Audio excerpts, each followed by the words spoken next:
Mama wakwaba aha GC and page so meeting the Ajoa searching and then the day the kaya with the Eshemia Mesro now was subscribe to my channel. We are now doing sa Emia bell on so ube a notification and the sun news said to me when you be and I say when you be a share GC and page here. Honorable Richard Anyaba and now Honorable Sam George our year MP Dema Nigo Pram Pram.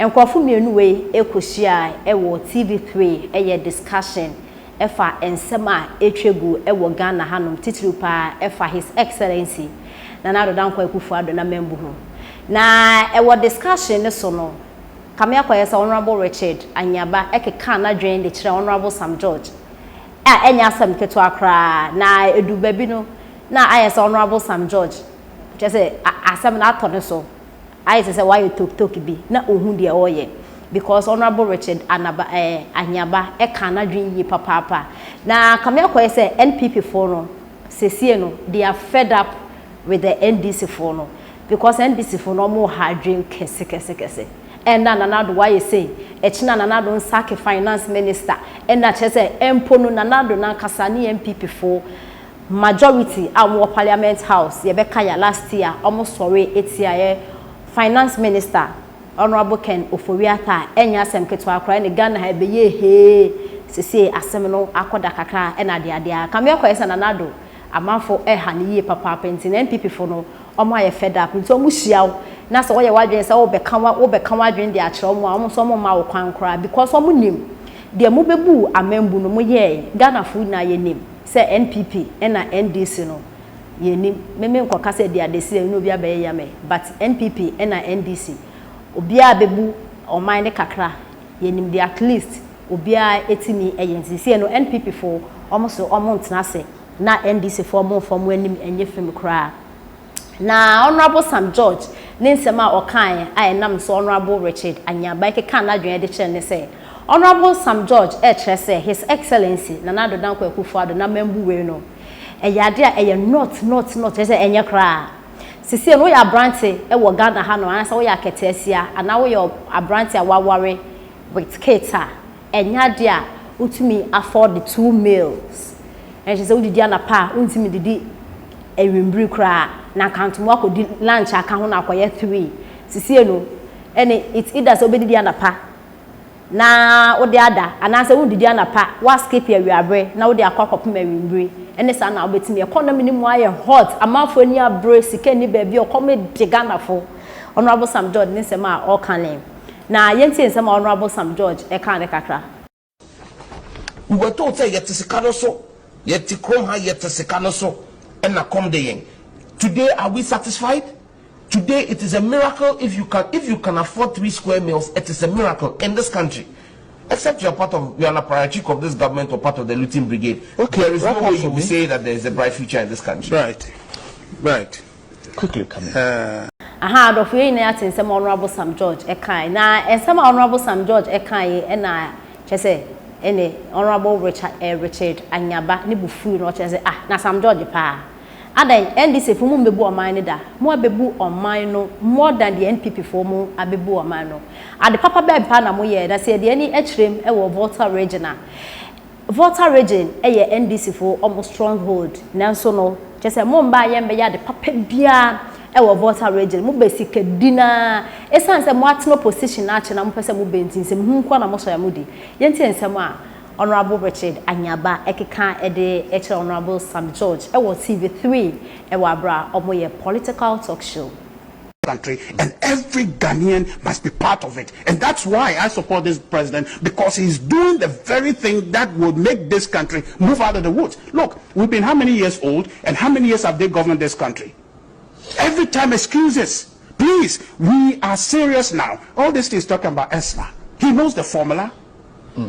How much of the ESLA percent, the formula, how much of the percentage goes to debt recovery?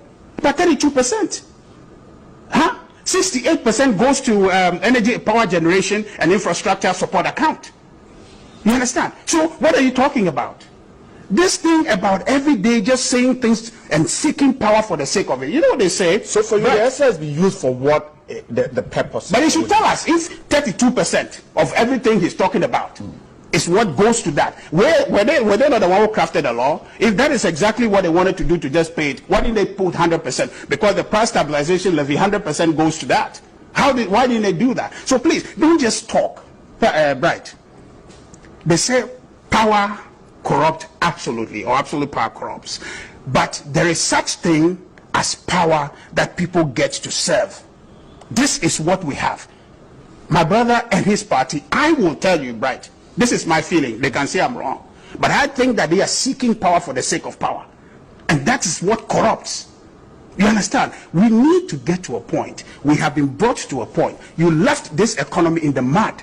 It's been brought up. There's no dispute about the numbers. You can say what you want, but we have gotten to a place where we are not under the leash of IMF anymore. We have moved on. We are managing this economy, looking at our priorities, and we are moving this country forward. Let's have a debate about your alternative. Let's have debate about what you would have done for free SHS. I want to engage in that because I want free SHS to work for the kid that is out there, for the kid in me who almost didn't get the opportunity. Okay. Let's talk about that. We move on because countries are developing.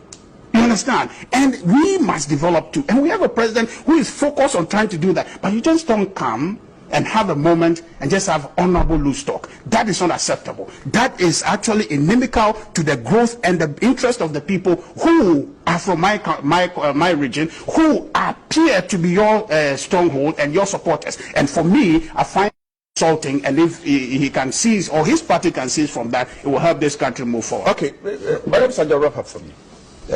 He calls it honorable loose talk. Fine, flowery English. But you know, there's this popular saying that.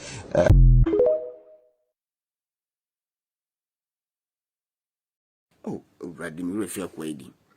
Ebe advise Muslim community. Ebe advise Muslim community say, "Mamu mfa mo ho nhihye sa no ma we no nkyere say nke musum ene kramudin anan kramusum enkyere wudie. E kyere wo do." And so, Ubahu sang a dear at the testimony of Biara.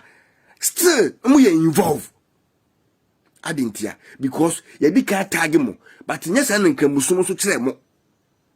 Razakia, who can say our own kitchen for say, or shall be a own kumi, meaning say a bimpa, who shall be no MP Nicola Bigani. Ujnawi, Untimina, even me back, crying Untimina. But who catch you with some Kubi? Would that two be trimono?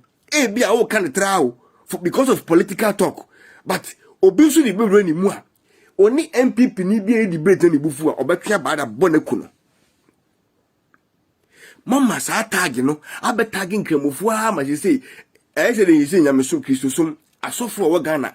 I didn't question someone must say, a software Christosuma and Quasiasem, a Christosuma abefomono, Sara Ramoso. My yemen Kramusum and Kramusum and move by or time to the stand say, Kramuni be within. My yama is saying Kramusum na bese and Kramufuni na I would for and soon tisa. Adding, Shanano ya chimney, Mount Henkramu Muslims, friends, Zogo community, Makugu a ho, I have a code them, one lie. Say any 2024 the basic one lie 2024 una bo.